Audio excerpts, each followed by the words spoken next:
Assalamualaikum warahmatullahi wabarakatuh. Siswa-siswaku sekalian, pada kesempatan ini kita akan membahas soal yaitu tentang rangkaian tertutup. Seperti biasa, hal yang pertama sekali kita lakukan adalah mengamati gambar, kemudian membuat variabel-variabel yang diketahui. Untuk hal ini saya tidak mengajarkan kembali karena saya kira kalian sudah sangat paham hal ini karena sudah begitu banyak kita belajar tentang ini.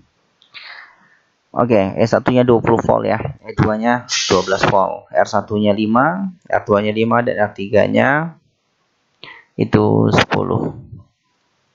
Kita langsung saja untuk mempersingkat waktu durasi videonya ya. Langkah pertama sekali kita harus menentukan arah loop. Siapa yang menentukan arah loop? Itu adalah kita.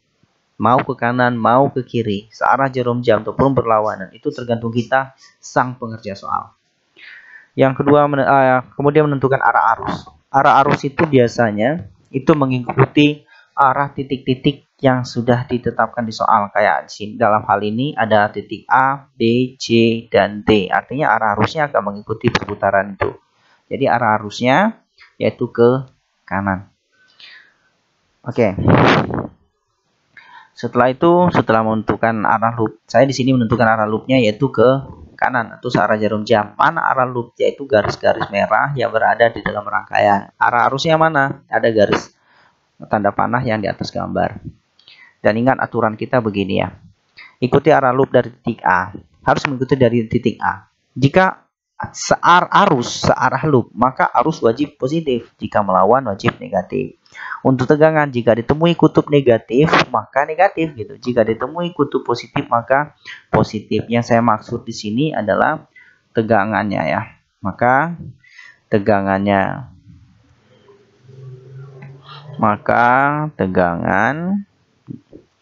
negatif. Maka tegangannya sama juga. Mungkin bahasanya terlalu singkat saya buatkan. Ini saya perbaiki. Tegangannya positif. Yang dimaksud tegangan itu adalah E-nya. Oke, berikut. Perhatikan gambar yang sudah kita modifikasi. Gambar tadi kita pindahkan. Langkah kedua, tuliskan rumus.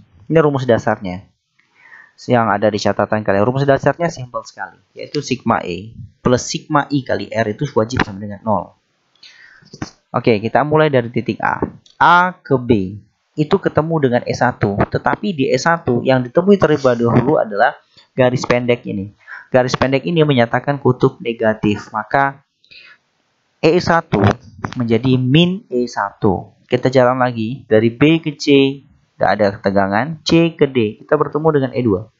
Di E2 kita ketemu dengan garis yang panjangnya ya. Artinya panjang itu adalah positif, maka E2 bernilai positif. Jadi min E1 plus E2.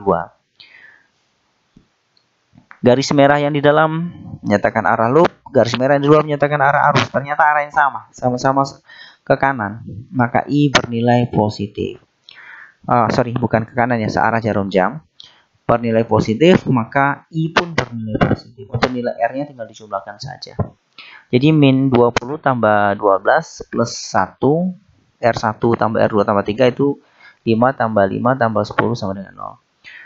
Min 20 tambah 12 itu min 8 ditambah 20i. Ini bukan 120 ya, tapi 20i atau i20 sama dengan 0. Pindahkanlah yang bernilai negatif ke arah kanan. Ingat, dalam hal ini selalulah pindahkan yang bernilai negatif biar nilainya sama ya, bernilai lebih enak maksudnya gitu aja.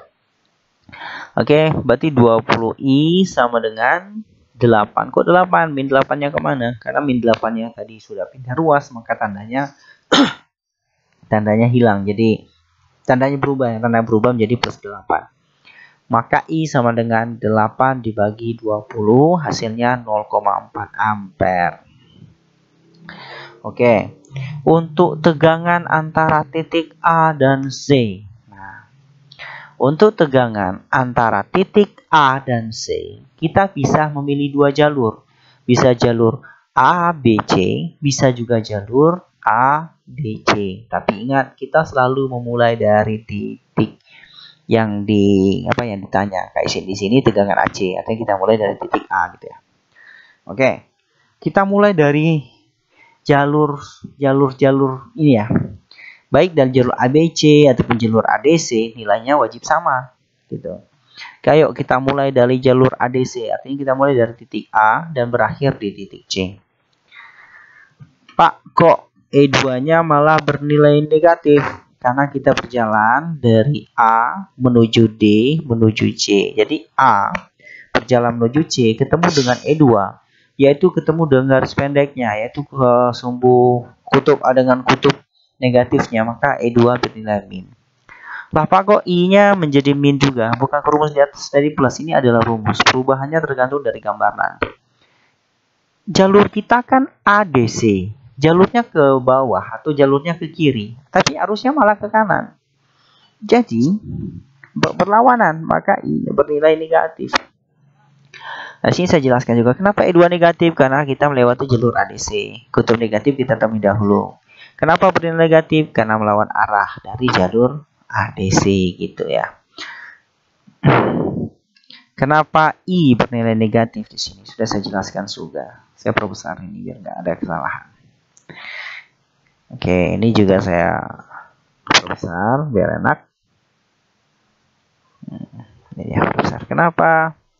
Kenapa I bernilai negatif? Karena I melawan arah dari jalur ADC. Maka V sama dengan min 12 dikurang 0,4. I-nya 0,4 dikali dengan R3. Kok R3 Pak? Gitu.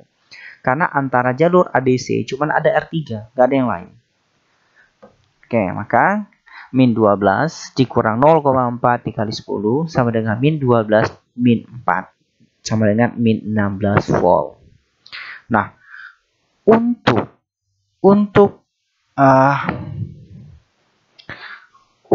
ini nanti ya, untuk jalur berikut, jalur ABC, nilainya pun harus min 16. Kalau tidak min 16 berarti ada kesalahan dalam perhitungan. Ayo kita lihat lagi. Kita mulai dari jalur A, B, C. Kalian lihat kursor saya. Oke, kita mulai lagi. Kita berjalan dari A ke B, ketemu dengan E1. E1 yang ditemui adalah kutub negatif, maka menjadi min E1 gitu. Kemudian arusnya mengarah ke kanan dan jalur kita pun jalur ABC itu juga mengarah ke kanan, maka I bernilai positif. Nah, sekarang di antara jalur ABC ada dua resistor, yaitu R1 dan R2. Sorry, berarti ini ada kesalahan saya buat. Berarti R1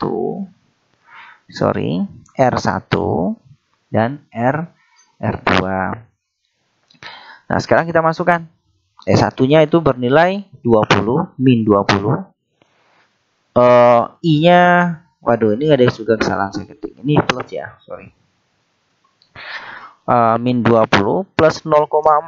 5, R1-nya 5, R2-nya juga 5. Jadi V sama dengan min 20 tambah 4, yaitu V-nya sebesar min 16. Jadi kita lihat di sini min 16 volt, di sini pun juga min 16 volt. Jadi berdasarkan hasil perhitungan dia sama, artinya perhitungan kita benar. Oke, siswa-siswa sekalian, untuk soal ini memang agak sedikit rumit ya. Jadi butuh pemahaman yang benar-benar mendalam. Jadi kalau kalian belum paham, jangan langsung mendikte, langsung tidak bisa. Tapi kalian tonton saja video ini berulang-ulang. Namun jikalau ada pertanyaan yang benar-benar mengganjal, silakan komen di kolom komen. Nanti akan saya balas di kolom komentar. Ataupun boleh juga kita melewati jalur grup kita. Silakan dipertanyakan. Saya kira hal yang terbaik adalah kalian tidak cuma menonton, tapi kalian juga mencatat apa-apa yang ada di video ini. Saya kira cukup sekian dan wassalamualaikum warahmatullahi wabarakatuh.